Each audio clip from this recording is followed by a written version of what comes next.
আজ আমরা রয়েছি জানালার ধারে দাঁড়িয়ে, দুহাত বাড়িয়ে দেখছি সব কিছু সবুজ সবুজ সবুজ। আদিগন্ত সবুজ, সবুজ গাছপাতা, সবুজ কচি ধান গাছ, আদিগন্ত সবুজে ভরে আছে। তার সঙ্গে শরতের আগাম বার্তা নিয়ে আসছে আকাশের পেঁজা তুলোর মতো মেঘ।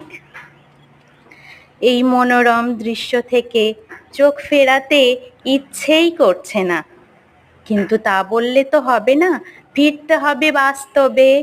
যে কাজটি যে সময়ের, সেই কাজটি সেই সময়েই করতে হবে, করতে হবে সব কিছুর ব্যালেন্স। তাই আজ এখানেই শেষ করছি, সকলকে অনেক অনেক শুভেচ্ছা জানিয়ে।